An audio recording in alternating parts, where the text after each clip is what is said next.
Welcome back to Overtime here on WOTM. The SEC regular season is now finished. The seeds are now set for the 12-team SEC tournament. Auburn and Alabama both did make it in. They're kind of one of the lower seeds in this year's tournament field. Bama had a great start, a great February, kind of faltered off a little bit late. Auburn started off horrifically, and they kind of worked themselves back into the mix here. What are some of the things you're looking for both Alabama and Auburn? Tough road to hoe. We'll take a look at the schedule in just a little bit, but what are some of the things you're looking at for both squads here as they try to get themselves into the double elimination part of the tournament? Well, I think for Alabama, I mean, this is the first time they're making a tournament since 2016. I mean, they haven't been there for a while, so they're kind of getting back into the flow. They haven't played South Carolina this year. This is the first time they're playing them since 2019, and they were just 2-6 against the SEC East this year. So they didn't really have that much success against the SEC East. They hit the long ball well, even though they don't really rank that high in the SEC. SEC is a power conference, but they hit a lot of home runs. Diodati is one of the guys that, for power numbers, they hit a lot of grand slams, if you could believe that. And their offenses, that's basically where they're key. They're 21-10 in games where they hit a homer. So that's the key to their offense. And their pitching, basically, you're looking at Dylan Smith and Tyler Rass at the top of their rotation, and Chase Lee is one of the better closers in the SEC. So if they can get the game to him, they have a chance to win a few of these games.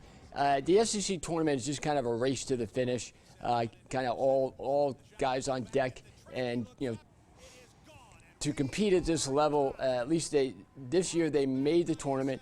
So they don't have to worry about not making the tournament as they had in the last couple of years. But South Carolina historically is very tough, and this will be a really tough matchup for them. This will be the fourth time they've played in the SEC tournament. The last time they played South Carolina was back in 2009, and that was, if you remember, South Carolina won the national championship in 2010, 2011, and they wound up losing in the finals in 2012.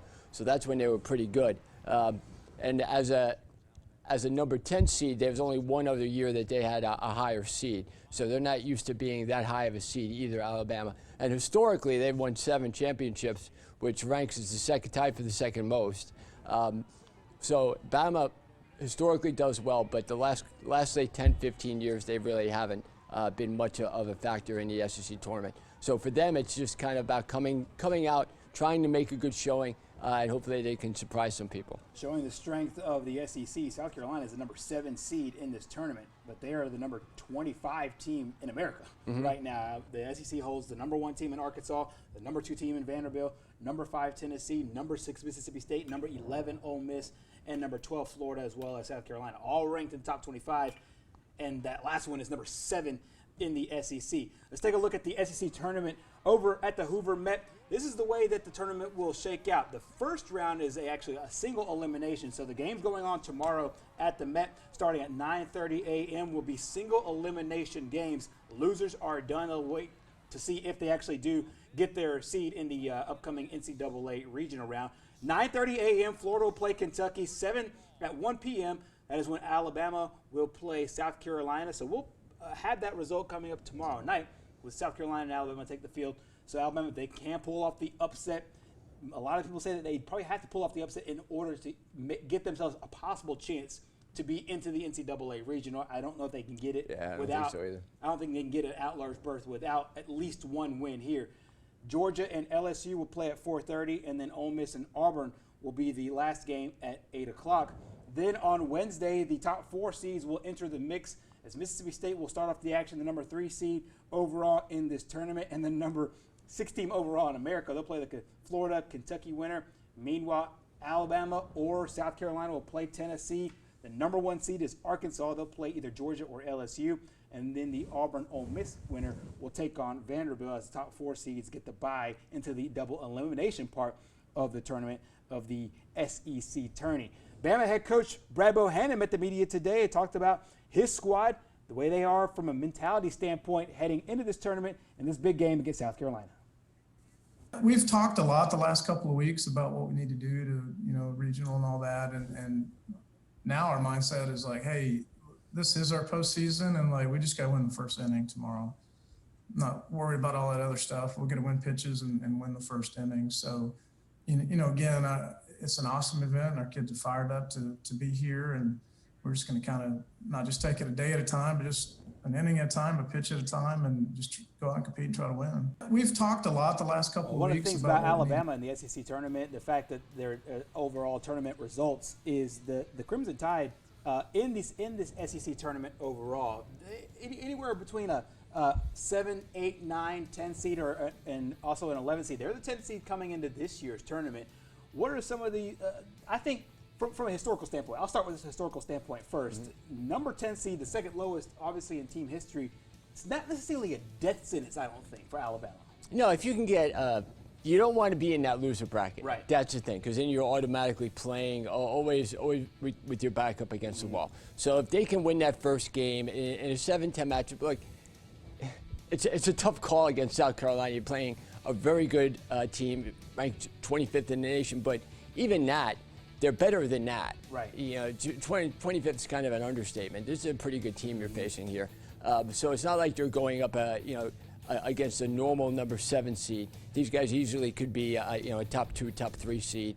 And also they really have not had much success against the SEC East. And the SEC East, almost like opposite football. Right. In baseball, it's a lot stronger than the West is. Exactly. And it's very top heavy. I mean, you have Vanderbilt, which is very good in baseball, not very good in football. So you have a lot of teams that aren't good football teams, very good baseball teams. Florida's very good. South Carolina's very good. So they have to deal with that. And it's just Alabama this year, at least they made the tournament. I think that was what they wanted to do coming out. First time since 2016. That's pretty big when you haven't made it for 4 years. Now you're at least back amongst the SEC teams in the SEC tournament. And a 7 seed isn't that bad. A 10 seed isn't that bad, considering how when you look at their overall numbers, they 10th in ERA, 11th in batting average. So they haven't really done anything really good except for hitting the long ball, which everybody pretty much does in the SEC. Right, exactly. And that kind of is trickled its way all the way up. Or maybe you say how pro baseball has trickled down to college baseball, where everybody's hitting home runs by the dozens. Meanwhile, for the Auburn Tigers, they're also in the SEC tournament, looking to get into the NCAA tournament. It seemingly, they'll probably have to win the whole thing in order to get into the NCAA tournament. You never know. Crazy things can happen, but they have a long road to hoe here. With Auburn, I think this is a team that, number one, had to try to find its footing, and maybe going into this tournament with a little bit more confidence. They were just terrible. Also had a hard schedule at the very beginning of the year. I think won one of their first maybe 12 SEC games. They started off really bad, But they're in a position now where if they can, just like Alabama, if they can pull off the upset against Ole Miss, another team that's ranked in the top 25, number 11 overall, I think that this is a team that has to play on some kind of just momentum, and then just hopefully just a sense of urgency and desperation to finish off the year strong. Well, the one thing that Auburn did early on is they had a lot of close losses. Yes. Their pitching has been abysmal early on. They have 13th overall in the SEC.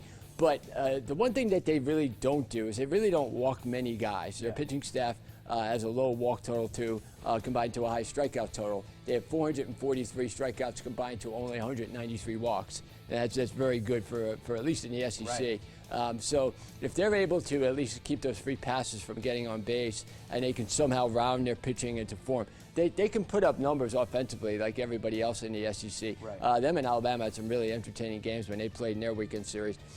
So you never know what can happen. And as a 12 seed, Ole Miss, another pretty good team, except they're in the West, one of the better teams in the West. On paper, it doesn't look very good, but you never know what can happen. I've seen stranger things happen. Right. So, I'm sure for Alabama and Auburn, if they can win a couple games here, that'll make their year. Especially, it's really interesting because a team like Ole Miss, they're guaranteed. They're going to the NCAA tournament overall. It doesn't matter if they lose the first round or not. Right. They've already cemented themselves as an NCAA tournament team. South Carolina probably needs to play a little bit better in order to improve whatever regional they go into. Right. I think Auburn's kind of playing with house money right now because of the fact that Ole Miss is already in, and you get to see that every now and again. How that works out in the overall SEC.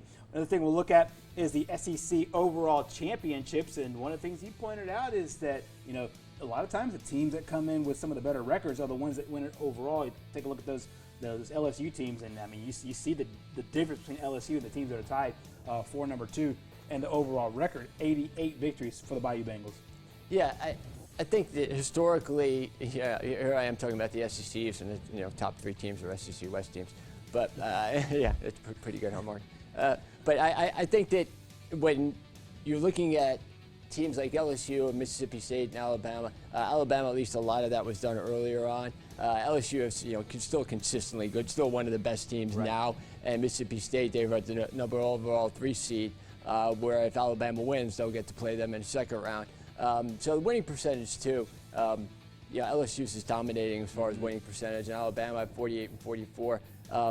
And also got to remember they haven't been in there for a couple of years too, so this is just games played.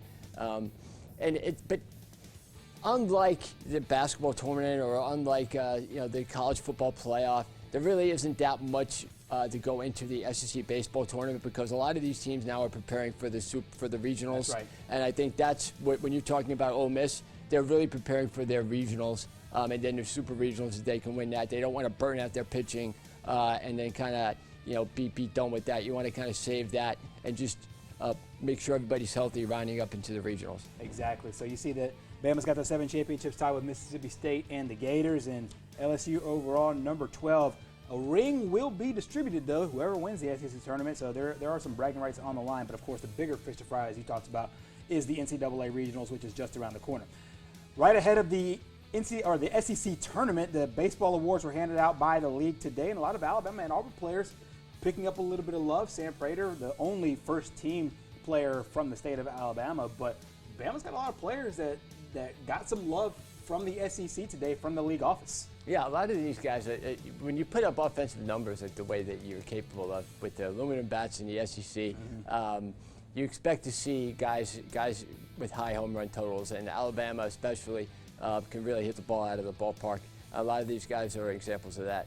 Meanwhile, on the all-defensive team, Zane Denton from Alabama, also Auburn's Ryan Bliss and Tyler Ross, who you talked about for Alabama on the pitching unit. Meanwhile, the player of the year is Tanner Allen of Mississippi State.